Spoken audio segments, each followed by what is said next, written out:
Let's be real. Most people think of ancient Egypt and picture gold, mummies, and cool cat statues.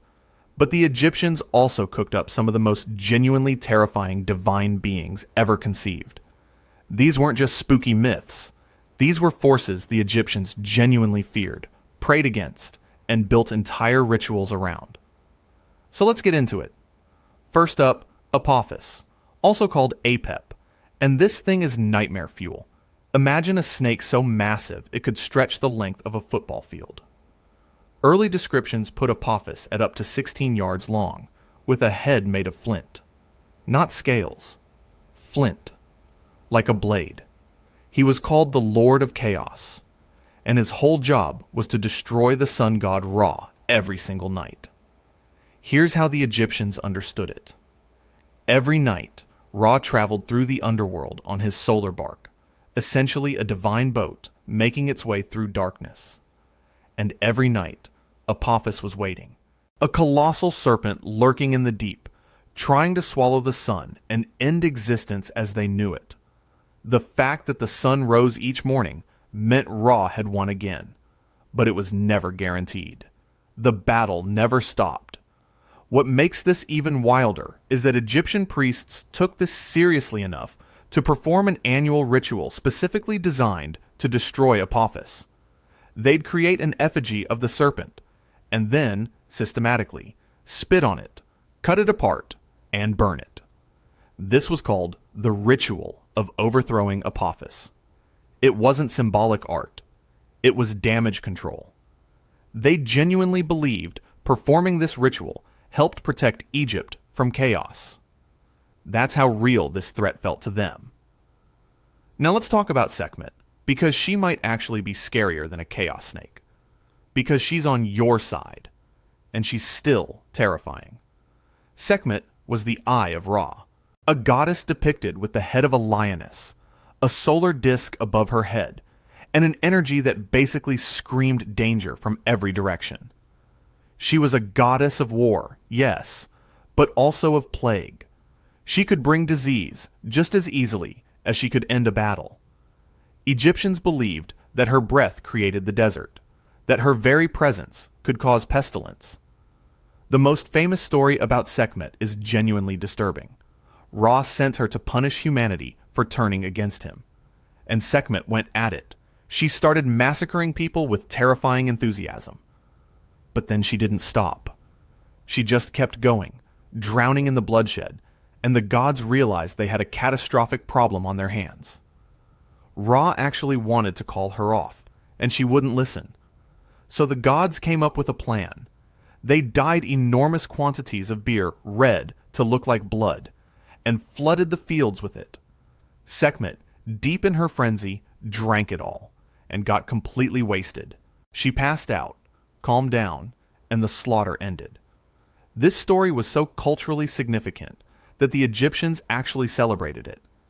Every year, there was a festival of intoxication where people would drink heavily in honor of Sekhmet's pacification, which honestly sounds like a blast until you remember the entire reason it exists is because a goddess almost wiped out humanity.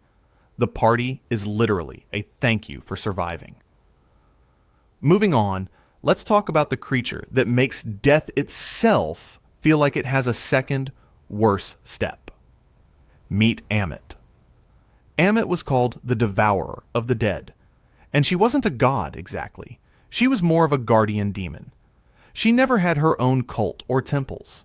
Nobody worshipped her, because you didn't want her attention. She showed up in the Book of the Dead as the thing waiting at the final judgment. Here's how it worked. When you died, your heart was weighed against a feather, the feather of Ma'at, representing truth and justice. If your heart was lighter, you passed on to the afterlife. But if your heart was heavy, if you'd lived poorly, acted unjustly, lied, caused harm, your heart would fail the scale. And Ammit was right there waiting. She was a hybrid built from the three most dangerous animals the Egyptians knew: the head of a crocodile, the front half of a lion, and the back half of a hippopotamus, all jaws and muscle and weight. She would eat your heart, and that wasn't just death.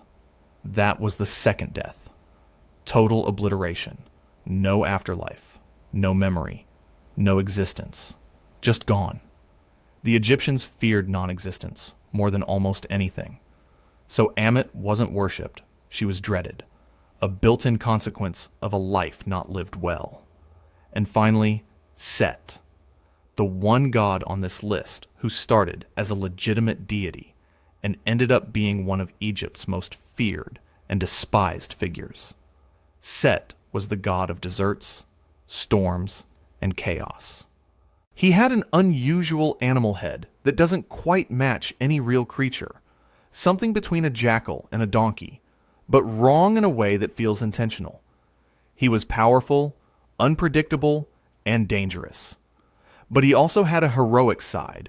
Set would ride on Ra's solar bark and literally spearfish Apophis as they passed through the underworld. He was one of the serpent's main opponents, but Set also murdered his own brother.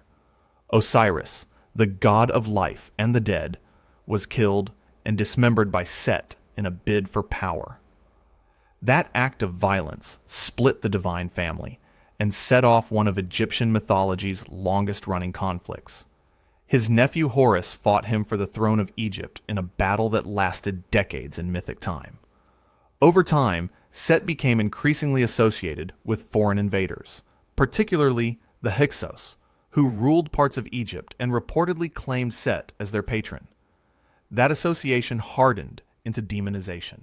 By the late period, Set's cult had shrunk to a few remote oasis towns, and he was viewed less as a complex deity and more as a symbol of everything Egypt feared. These four, Apophis, Sekhmet, Ammit, and Set, tell you something important about how the Egyptians thought. They didn't build a mythology of clean heroes and simple villains. They built something much more honest, a cosmos where chaos was real, death had teeth, and even the gods could lose control. That's not just terrifying. That's genuinely profound.